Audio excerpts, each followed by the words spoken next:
The observation deck of the council station hummed with its usual quiet efficiency. Ambassador Thelnara of the Vex Nori stood before the massive windows, her crystalline body refracting the light of 1,000 stars. She had served on the Galactic Council for 200 years, and in all that time nothing had surprised her. The galaxy was old, predictable, and peaceful. Today would change everything. Ambassador, the sensor data is confirmed, her aide said, his voice trembling slightly. The signals are authentic. There's a civilization in Sector 449, third planet from a yellow star. They call themselves humans. Thelnara felt a flutter of interest. A new species was always cause for celebration. The last time the council had welcomed a new member was 6,000 years ago. The Kelvar had arrived in wooden ships powered by solar sails, barely capable of reaching their own moon. The council had guided them, taught them, and now they were valued members of the galactic community. Prepare the welcome fleet, she instructed. Send our standard greeting package. Let them know we come in peace. The aide hesitated. Ambassador, there's something else. The signals we've been receiving, they're unusual. How so? They contain entertainment broadcasts, stories, and many of them depict violence, war, conflict between their own kind. Thelnara waved a crystalline appendage dismissively. All young species go through aggressive phases. They'll grow out of it once they see what true civilization looks like. How long until the welcome fleet reaches their system? 3 cycles, Ambassador. Excellent. Inform the council. We'll prepare the usual ceremonies. 3 cycles later, Thelnara stood in the council chambers when the emergency alert shattered the peaceful atmosphere. Red lights flashed throughout the station, something that hadn't happened in living memory. The klaxons wailed, sending species scrambling in confusion. What's happening? Council Speaker Mordrin demanded, his multiple eyes blinking rapidly. The screen flickered to life, showing Commander Velthar of the Welcome Fleet. The normally composed officer looked terrified, his face pale and his hands shaking. Council, we have a situation. We arrived at the human homeworld as planned. But the planet, something's wrong. They're not responding to our hails. The cities are active, but there's no communication.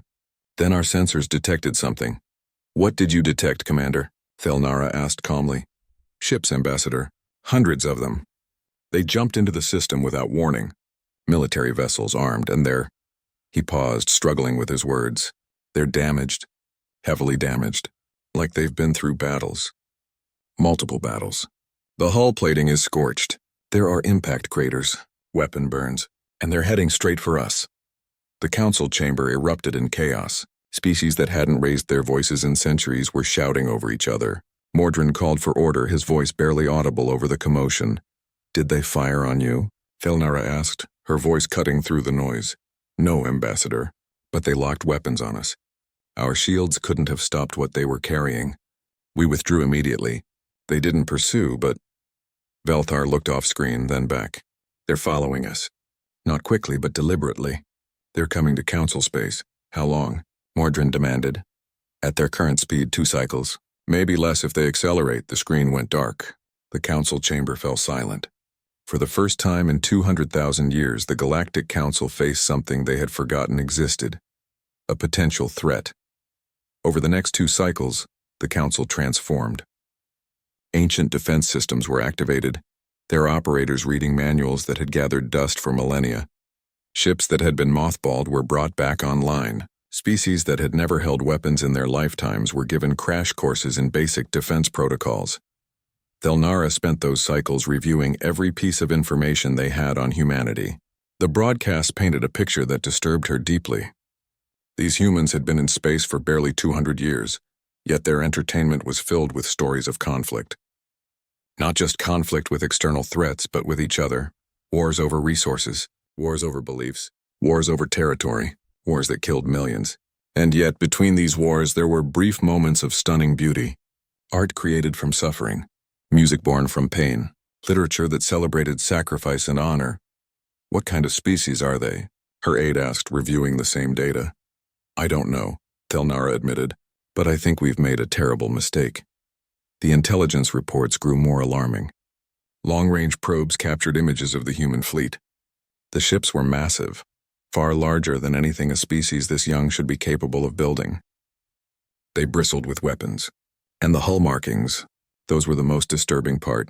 Each ship bore scars, not just from wear and tear but from battle, burn marks from energy weapons, impact craters from kinetic strikes, patched hull breaches, and painted on their sides were words in dozens of different human languages. Names like Vengeance, Defiance, Last Stand, and Remember Titan. They've been fighting, Council military analyst Krevnak reported. Not just skirmishes, major engagements, fleet actions. These ships have seen real war. Against whom? Mordrin asked. There are no other species in that region of space. That's what concerns me, Speaker. The only logical answer is that they've been fighting themselves. These battle scars, these ship names, they all reference conflicts between human factions. Mars Rebellion, Titan Uprising, Belt Wars, Europa Massacre. They've been engaged in large-scale warfare for decades, possibly centuries. The council chamber grew cold. A species that fought itself with such intensity was unpredictable. Dangerous.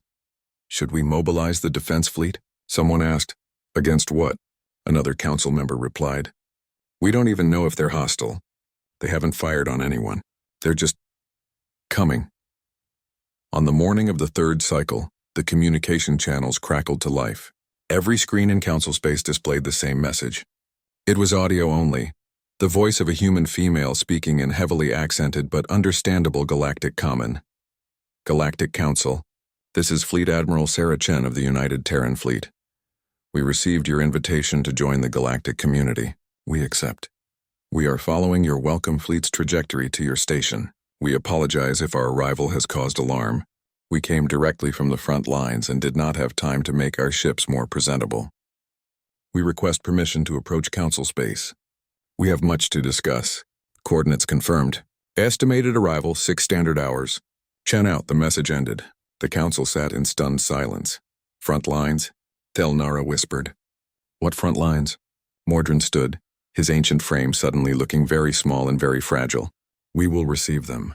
Prepare the diplomatic corps. Activate all defensive systems but do not show hostile intent. And someone find out what these humans have been fighting. I have a feeling we're about to learn something we'd rather not know. As the human fleet drew closer, visible now on long-range sensors, one detail became clear to everyone watching. The ships were indeed battle-scarred and damaged. But they were flying in perfect formation, their weapons powered but not targeting anything, their shields active but not at full strength. They weren't coming as conquerors. They were coming as survivors. And that, Thelnara realized, might be even more frightening. The galaxy was about to meet humanity, and nothing would ever be the same. The human fleet emerged from hyperspace exactly where they said they would, exactly when they said they would. This precision unnerved the council observers more than anything else. Species this young weren't supposed to have navigation this accurate. It took most civilizations 1,000 years to master hyperspace jumps with this kind of reliability. Ambassador. Thelnara watched from the observation deck as the human ships took up position at the edge of council space. There were 347 vessels. She had counted them herself. Each one was unique, bearing different designs, different configurations, different levels of damage. Some were massive dreadnoughts bristling with weapon batteries. Others were sleek carriers with launch bays that could hold hundreds of smaller craft. Still others were support vessels, their hulls modified with equipment whose purpose she couldn't begin to guess. But what caught her attention, what made her crystalline structure vibrate with unease, were the markings. Every single ship bore tally marks. Hundreds of them, thousands on some vessels. Small lines scratched or painted onto the hull plating, grouped in sets of 5. What are those marks? Her aide asked. Kill counts, replied Krevnak, the military analyst. He had arrived an hour earlier with a team of xenopsychologists and historians. Those are kill counts. Each mark represents an enemy vessel destroyed. But there are thousands of them on some ships. Yes. The word hung in the air like a death sentence. These humans had been fighting a war of such scale that their ships had destroyed thousands of enemy vessels. And if they had been fighting themselves, as the intelligence suggested, then both sides of their conflict must have had fleets of similar size. The implications were staggering. Humanity had built an industrial base capable of producing warships by the thousands, had developed weapons powerful enough to destroy them regularly, and had somehow survived a conflict that should have wiped them out completely. "We're receiving a transmission," the communications officer announced. "They're requesting permission to send a shuttle." "One shuttle. Minimal crew. Admiral Chen herself will be aboard." Mordrin considered this. Sending their commander personally was a sign of peaceful intent, but it could also be a tactical maneuver. The Council hadn't dealt with military strategy in so long that they weren't sure which. "Permission granted," Mordrin finally said. "Direct them to Docking Bay 7. Full security presence but non-threatening posture. We don't want to provoke them, but we need to be prepared." As the shuttle made its way toward the station, Thelnara reviewed what little they had learned about human psychology over the past few days. The xenopsychology team had been working around the clock, analyzing the broadcasts Earth had been sending into space for the past century. Their findings were disturbing. Humans were paradoxical. They created breathtaking art and horrifying weapons with equal skill. They wrote poetry about love and manuals about warfare with the same dedication. Their history was a long chain of conflicts interrupted by brief periods of peace. Yet during those conflicts, they had shown capacity for both incredible cruelty and stunning compassion. They had concepts the Council had never needed words for. War crimes, rules of engagement, acceptable casualties, Pyrrhic victory, last stand. These weren't abstract philosophical ideas to humans. They were practical considerations. One broadcast had particularly troubled the xenopsychology team. It was a speech given by one of their historical leaders during a major conflict. The human had said, "We shall fight on the beaches, we shall fight on the landing grounds, we shall fight in the fields and in the streets, we shall fight in the hills. We shall never surrender, never surrender." Even facing total defeat, these humans would rather fight to extinction than submit. What kind of species developed that mindset? "Shuttle is docking now," the communications officer reported. Thelnara made her way to the docking bay, joined by Mordrin and a dozen other Council representatives. Security personnel lined the walls, armed with weapons that hadn't been used in combat for longer than most species had existed. They looked nervous, uncertain. They were trained more as ceremonial guards than actual soldiers. The airlock cycled. The door opened. And humanity stepped onto the Council station. Admiral Sarah Chen was not what Thelnara had expected.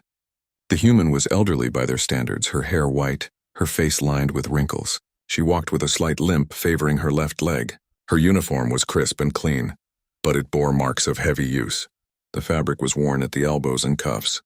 The medals and ribbons on her chest were tarnished with age. She was accompanied by only 3 others.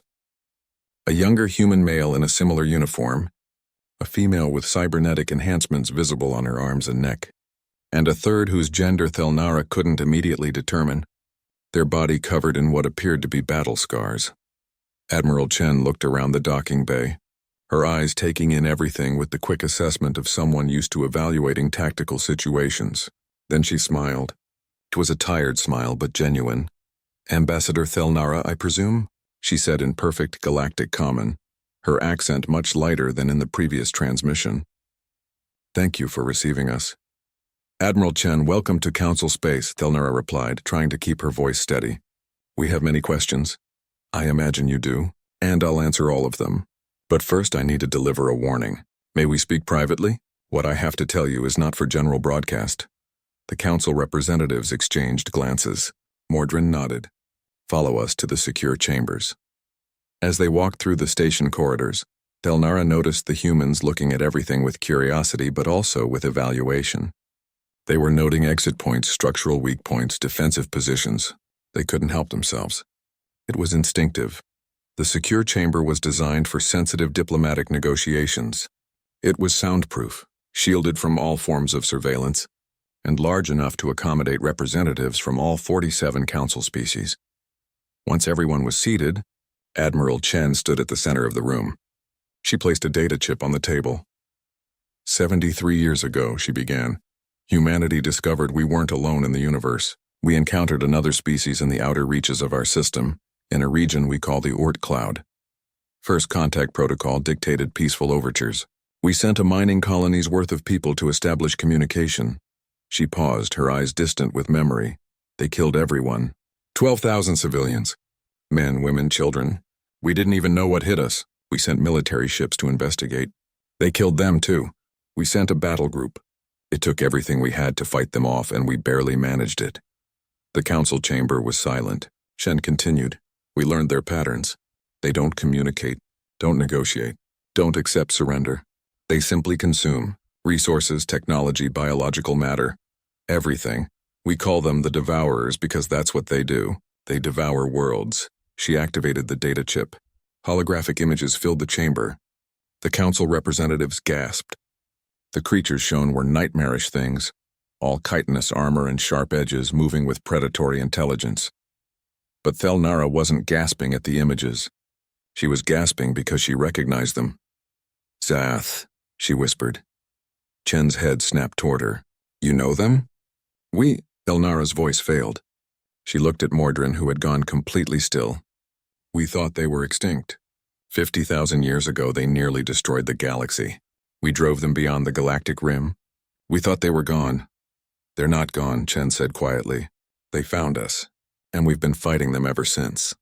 She cycled through more images. Planets reduced to lifeless rocks, space stations torn apart, ships destroyed in massive battles, and through it all, humanity fighting back with desperate ferocity. We lost billions in the first 10 years, Chen continued. They pushed us back to Mars. We fortified. We fought. We developed new weapons, new tactics. We learned to think like them, to predict them. It took everything we had. Every resource, every person, every idea. More images. Human ships engaging the Zath in massive fleet battles. Kinetic weapons turning enemy vessels into clouds of debris. Nuclear weapons detonating in the void. Experimental energy weapons cutting through Za'ath armor. We didn't know you existed, Chen said, looking around at the stunned faces. We thought we were alone. We thought we were fighting for nothing more than our own survival. And maybe that made us desperate. Maybe that made us willing to do things we shouldn't have done. She showed them the weapons. Biological agents designed to dissolve Zath biology. Quantum bombs that collapse space itself. Kinetic kill weapons accelerated to a significant fraction of light speed. War crimes by any civilized standard. Necessary survival measures by human reckoning. We stopped them, Chen said finally. 6 months ago, we won the Battle of Titan. It was the largest engagement in human history. We lost 150 ships. They lost everything they had in our system. The threat is neutralized. For now. She deactivated the holograms and looked directly at the council speaker. But they're still out there. And now that they know about you, about all of you, they'll come. That's why we're here. Not to ask for help. Not to request membership in some grand alliance. We're here to warn you. The Zath are coming back. And you need to be ready. The silence that followed was absolute. 200,000. The council chamber had been designed to accommodate 47 different species in comfort and peace. Its walls were decorated with artwork from every member civilization, a celebration of diversity and cooperation. The lighting was soft, the temperature controlled, the atmosphere carefully balanced. Everything about it spoke of harmony. That harmony shattered the moment Admiral Chen finished speaking. This is impossible, said Representative Cuneth of the Harvalin. His insectoid features twitched with agitation. The Zath were destroyed. We have records. Ancient records, yes, but clear. They were driven beyond the rim and eliminated. Admiral Chen pulled up a holographic display. These were taken 3 weeks ago in the Kuiper Belt, outer reaches of our system. Does this look eliminated to you? The footage showed a massive Zath vessel, easily twice the size of the largest council ship. Its hull was covered in the same chitinous armor that had terrified the galaxy 50,000 years ago. Weapon ports lined its surface like wounds, and around it dozens of smaller craft moved in patterns that suggested terrible intelligence. The human ships engaged it. The battle was brutal, efficient, and costly. 2 human destroyers were torn apart before the Zath vessel finally succumbed to sustained fire from multiple directions. Even in death, it managed to take a human cruiser with it. We've been fighting these things for 73 years, Chen continued. We've cataloged 17 different vessel types, identified their tactics, learned their weaknesses. We've developed countermeasures, weapons specifically designed to penetrate their armor, strategies to exploit their attack patterns. We've become very good at killing them because we had to. It was learn or die. Thelnara studied the footage carefully. The Zath moved exactly as the ancient records described. Aggressive, relentless, strategic. They were apex predators adapted for void warfare. The Council's greatest military minds had barely managed to drive them away 50,000 years ago. And that was when the Council still remembered how to wage war. "Show us the Battle of Titan," Thelnara requested quietly. Chen hesitated. "It's not easy to watch. Show us anyway. We need to understand what we're facing." The holographic display expanded, filling the entire chamber. The scene shifted to a massive battlefield in space. Titan, one of humanity's largest colonies, hung in the background, its atmosphere visible as a golden haze. Between the moon and the recording vessel, hundreds of ships engaged in desperate combat. The scale was staggering. The Council hadn't seen warfare like this since the ancient days. Human ships fought with coordinated precision, but the Zaath outnumbered them 3-1. The footage showed carriers launching wave after wave of fighters. Dreadnoughts trading fire at distances that would have been considered impossible by Council standards. Destroyers making suicide runs to take out larger Zaath vessels. The battle lasted 14 hours. Chen narrated quietly. "We knew they were coming. We'd been tracking their fleet for months. We evacuated as many civilians as we could from Titan, but 12 million people couldn't leave in time. If we lost, they'd all die." The footage showed a human carrier taking a direct hit. Its entire port side exploded outward. Debris and bodies spun into the void, but even as it died, it kept launching fighters, right up until the end. "The Zaath don't take prisoners," Chen said. "They don't accept surrender. They either win and consume everything or they lose and retreat. There's no middle ground, so we fight the same way. Total commitment. No retreat. No surrender. Victory or death." A massive Zaath command ship pushed through the human defensive line. It was heading directly for Titan. 3 human dreadnoughts intercepted it, pouring fire into its hull. It destroyed 2 of them before the third managed to cripple its engines. Then, in a move that made several Council representatives gasp, the third dreadnought accelerated directly into the Zaath vessel. The kinetic impact was devastating. Both ships disintegrated, their debris spreading across thousands of kilometers, but the Zaath command ship was stopped. "The captain of that vessel was named Martinez," Chen said softly. "She was 43 years old. She had 2 children. They were on Titan. She knew exactly what she was doing." The battle continued. More ships died. More humans sacrificed themselves. But slowly, gradually, the tide turned. The Zaath began to retreat, their losses mounting. The human fleet pursued, not letting them regroup. By the time the footage ended, the Zaath fleet was destroyed. But the human fleet was devastated. "We started with 412 ships," Chen said into the silence. "We ended with 263. We lost 15,000 personnel.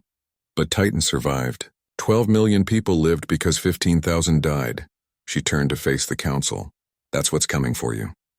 That's what we've been fighting. And that's why we look the way we do. Every ship out there has been through battles like this. Multiple battles. Some have fought in dozens of engagements. The ships you see are survivors, just like the people crewing them." Representative Yalvex of the peaceful Threndari stood, his tentacles trembling. "Why didn't you run? If they were this powerful, why didn't you flee your system and seek help?" Chen's laugh was bitter. "Flee where? We didn't know you existed. As far as we knew, we were the only intelligent species in the galaxy besides the Zaath. And even if we'd known about you, where would we go? Earth is our home.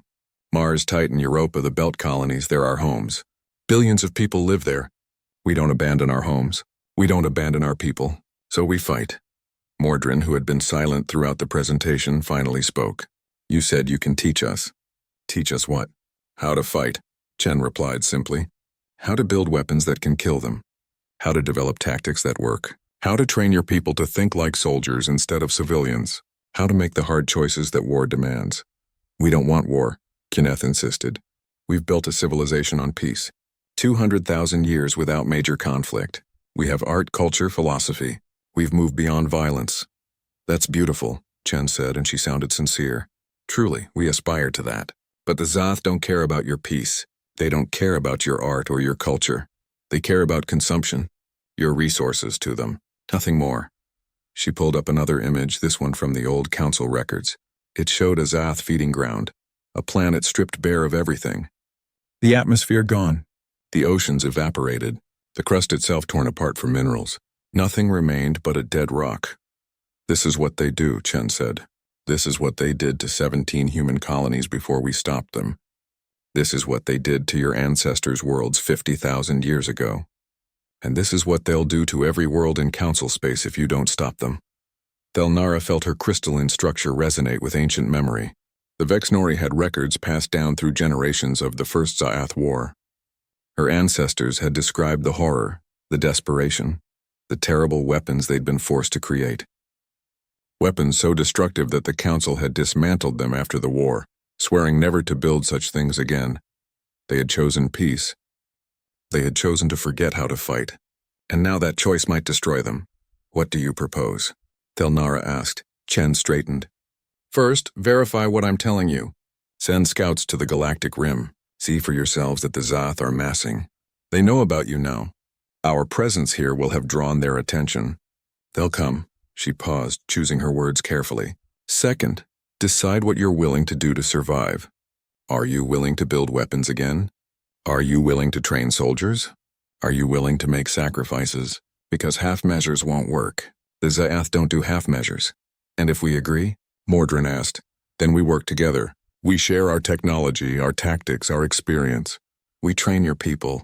We help you build a defense fleet that can actually defend something. We create an integrated command structure that spans all council species. And when the Zath come, we face them together. And you would do this? Help us? Even though you barely know us? Chen's expression was serious. We're doing this because we know what's coming. We've seen it. We've fought it. We've buried millions because of it. If we can prevent other species from going through what we went through, we will. That's what being human means. We protect those who can't protect themselves. Even if it costs us. The council chamber fell silent. Representatives looked at each other, communicating through species-specific channels. The decision before them was monumental. Accept humanity's help and rebuild their military capabilities, abandoning 200,000 years of peace. Or reject it and hope that the Zath weren't really coming. But in their hearts they already knew the truth. The Zath were real. They were coming. And the council had forgotten how to fight. Finally, Mordrin spoke. We will send scouts to verify your claims. If they confirm the Zath presence, we will reconvene and vote on formal alliance. In the meantime, Admiral Chen, you and your fleet are granted temporary quarters in council space. We may have many questions, of course, Chen replied. We're not going anywhere. The Zath know we're here now. Running would just lead them to more human colonies. We stay and fight. It's what we do. As the council representatives filed out, Thelnara Apper. The scout ships returned after 6 days. They came back damaged, their crews traumatized, and their data storage filled with nightmare footage. The council assembled in emergency session, and this time there was no debate about whether the threat was real. The scouts had found Zath staging grounds on the far side of the Galactic Rim. Thousands of ships, tens of thousands. They were building, growing, preparing, and they were heading toward council space. Thelnara watched the footage with growing horror. The Zath had evolved since the ancient war. Their ships were larger, their weapons more destructive, their tactics more refined. 50,000 years of exile hadn't weakened them. It had made them stronger. How long? Mordrin asked the scout captain, a young Kelvar whose fur had turned white from stress during the mission. Based on their current movement patterns, 18 months, the captain replied. Maybe 24 if they stop to harvest resources along the way. But they're coming, and there are so many of them.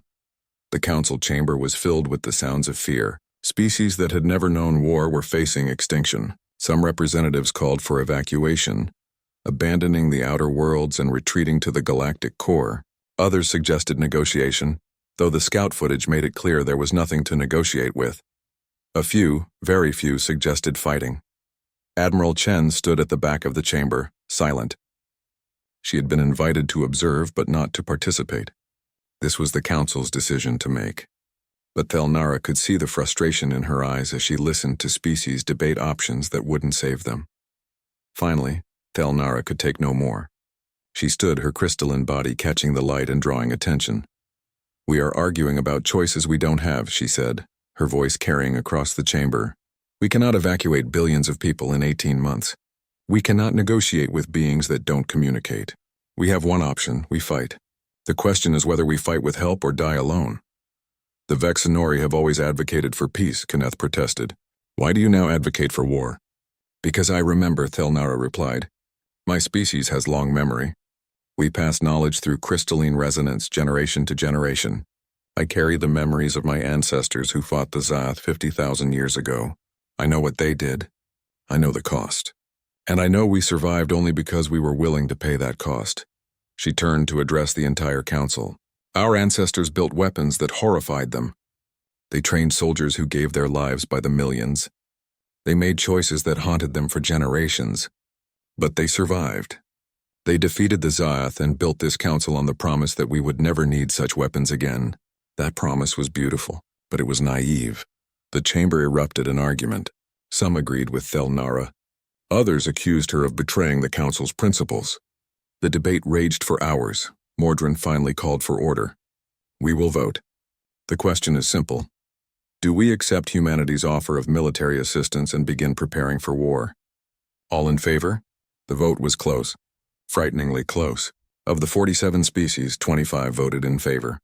22 voted against. The margin was razor thin, but it was enough. The motion passes, Mordrin announced. Admiral Chen, the council formally requests your assistance. What do you need from us? Chen stepped forward and her expression was grim. Everything. I need access to your industrial capabilities. Your shipyards, your manufacturing facilities, your resource networks. I need permission to train your people as soldiers. I need authority to integrate your defense forces under a unified command structure. And I need time. 18 months isn't much, but it's something. She pulled up a holographic display showing the Council's current military assets. It was pitiful. Ceremonial defense forces with obsolete weapons, ships designed for exploration, not combat, officers who had never seen battle.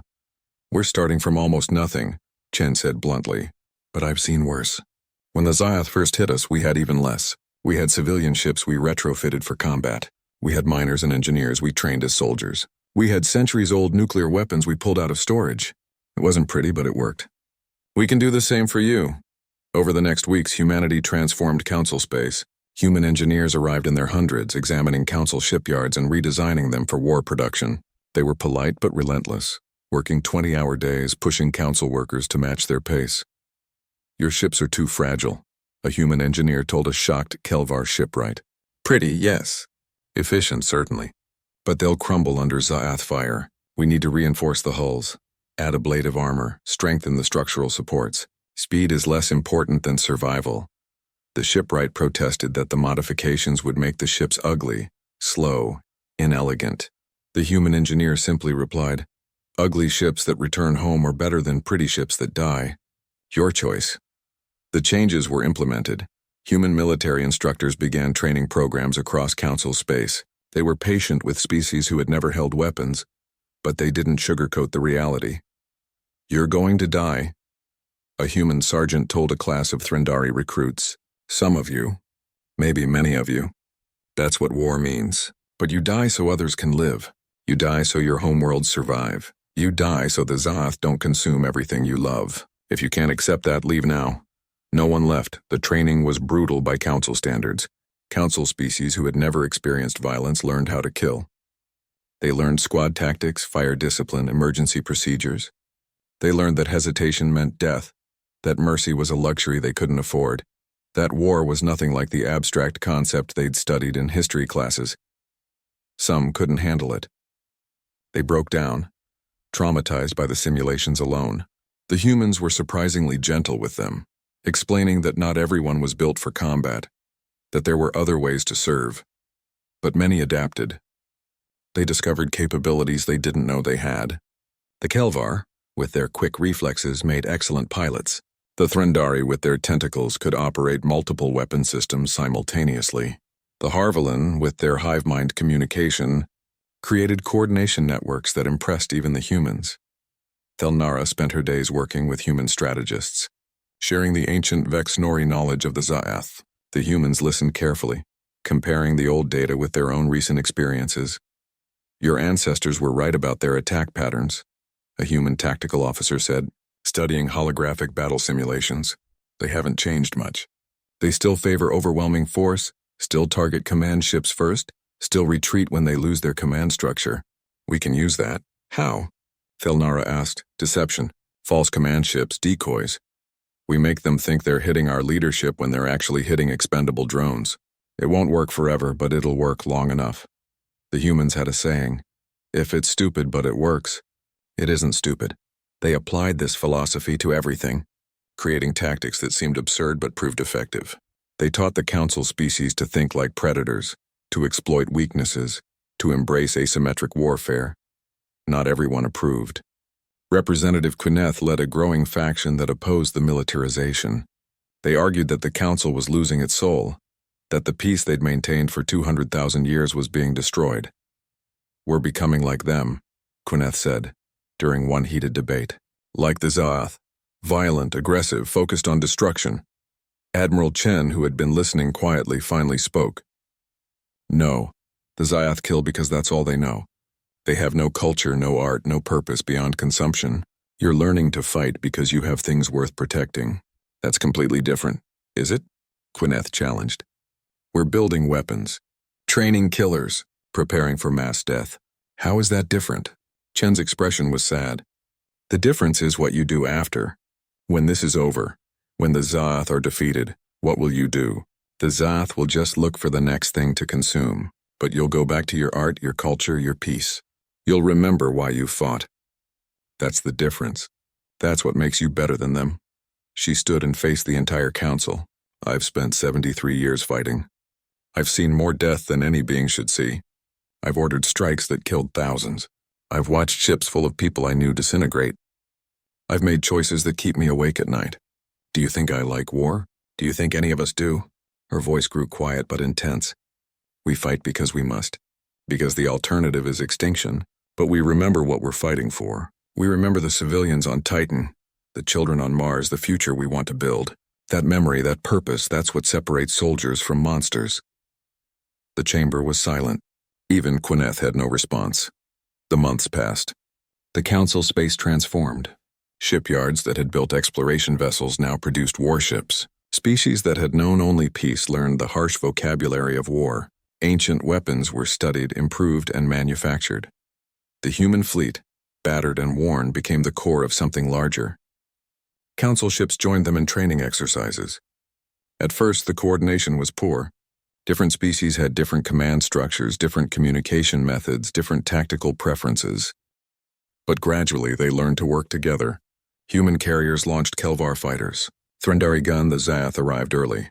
They came screaming out of hyperspace at the edge of Council territory. Not in 18 months, but in 16. 10,000 ships that blotted out the stars, their chitinous hulls reflecting no light, moving with terrible purpose toward the heart of civilization. Admiral Chen stood on the bridge of the Terran flagship Indomitable, surrounded by holographic displays showing the enemy fleet's disposition. Around her, officers from a dozen different species worked at their stations. The integration had been imperfect, rushed, but it was the best they could do. All fleets report ready, Commander Rodriguez said. He had been with Chen since the Mars campaign, one of the few officers who had survived every major battle of the Human-Zaath War. His voice was steady, professional, hiding the fear he must feel. Tell them to maintain formation, Chen ordered. No heroics. No individual actions. We fight as one or we die as many. The Council Defense Fleet had taken position in a carefully chosen area of space, using an asteroid field for cover and tactical advantage. 2,347 ships representing 47 species who had never fought together before. Against them, 10,000 Zaath vessels that had been killing efficiently since before some council species had developed written language. The odds were terrible. But Chen had faced terrible odds before. Thelnara, status on the deep space stations? Chen asked through the command network. The Vex Nori ambassador, now serving as civilian coordinator, responded immediately. All non-combatants evacuated. Defense platforms active. If the fleet falls, they'll have automated resistance to slow the Zaath advance. It won't come to that, Chen said with more confidence than she felt. The Zaath fleet began to split, following their predictable patterns.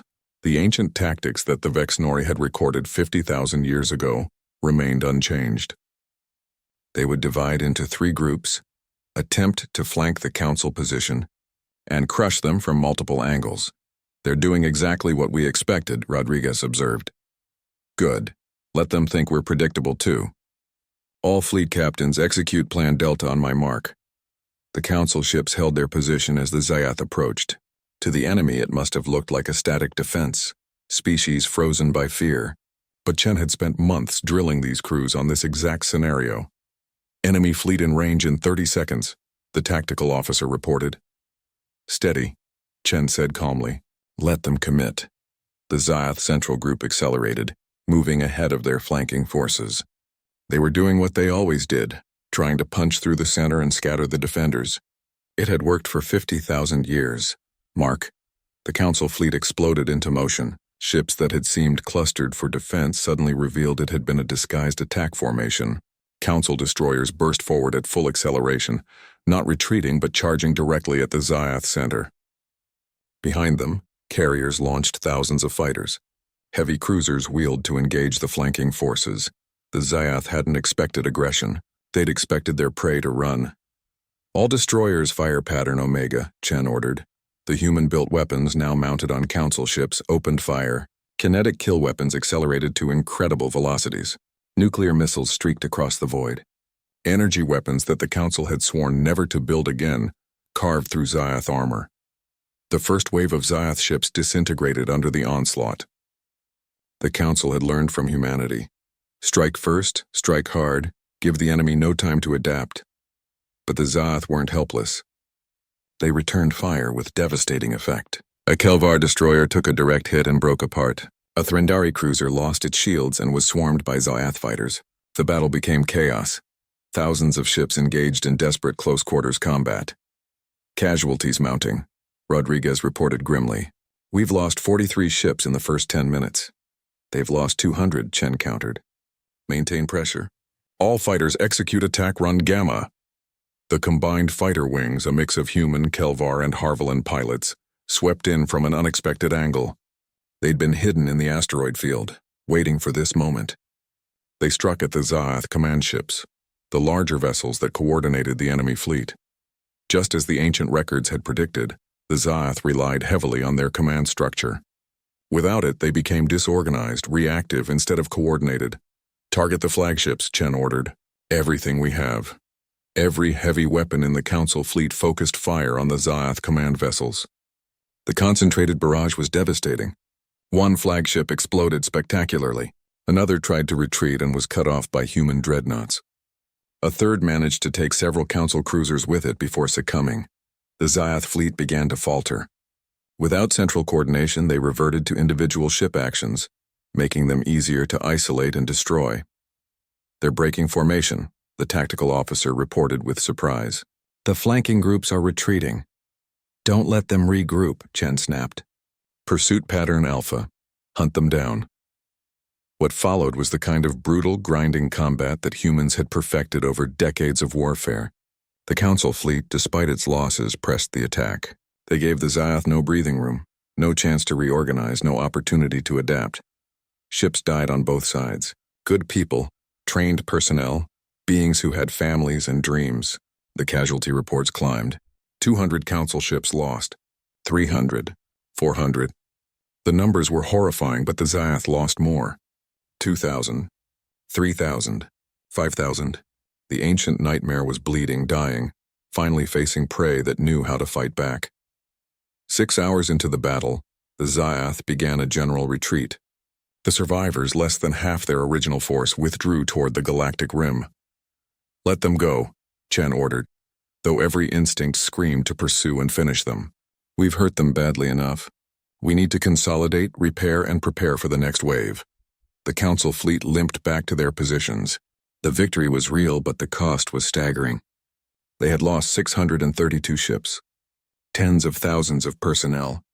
The casualties from species that hadn't seen combat in millennia were particularly high, commanders and crew making mistakes that veteran soldiers would have avoided. But they had won. Against overwhelming odds, they had won. The next days were a blur of activity. Damaged ships were repaired or scuttled. Casualties were tallied and reported. Replacement crews were trained and deployed. The Council, bloodied but not broken, began to understand what humanity had been telling them all along. War was about sacrifice. War was about persistence. War was about continuing to fight even when victory seemed impossible. Thelnara found Admiral Chen in the Indomitable's observation deck, staring out at the debris field where so many had died. The human looked exhausted, older than her years, carrying the weight of command like a physical burden.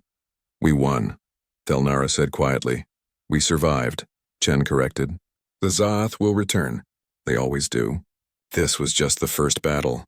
Can we win the war?" Chen was silent for a long moment. "I don't know. Maybe. But I know we can fight. And sometimes that's enough." She turned to face Thelnara, and there was something different in her eyes. Not hope exactly, but determination. "Your people did well. All the council species did. You learned fast. You adapted. You fought when you had to and didn't break when things got hard. That's all anyone can ask." "We had a good teacher," Thelnara said. "You had necessity," Chen replied. "That's the best teacher of all." Over the following weeks, the council underwent a transformation more profound than any in its history. The species that had survived the battle understood something their ancestors had forgotten. Peace must be defended. Civilization must be protected. And sometimes the cost of survival is measured in lives. More council members accepted humanity's help. The integration of military forces accelerated. Shipyards expanded. Training programs multiplied. The council was learning to be what it had sworn never to be again, a war machine. But they were also remembering what they had forgotten. They were survivors. 50,000 years ago, they had defeated the Zaath. They could do it again. Admiral Chen continued her work, training commanders, refining tactics, preparing for the next attack. But she also did something she hadn't done in years. She allowed herself to think about the possibility that they might actually win, that the war might end. One evening, Thelnara found her in the station's recreation area, looking at artwork donated by various council species. Beautiful pieces, representations of culture and civilization worth protecting. "You're thinking about the future," Thelnara observed. "Maybe," Chen admitted. "For the first time in decades, maybe I believe we'll have one." "What will you do when the war ends?" Chen smiled, and it was genuine. "I'll retire. Find a quiet place. Maybe Earth, maybe one of the colonies. I'll sleep without nightmares. I'll watch sunrises without counting casualties. I'll remember everyone we lost without the guilt of sending them there." "You gave them purpose," Thelnara said. "You gave us all purpose. I gave you truth," Chen corrected. "The universe is dangerous. Always has been. But it's also worth fighting for. Worth dying for. Your ancestors knew that. We never forgot it. And now you remember too. The council chambers held an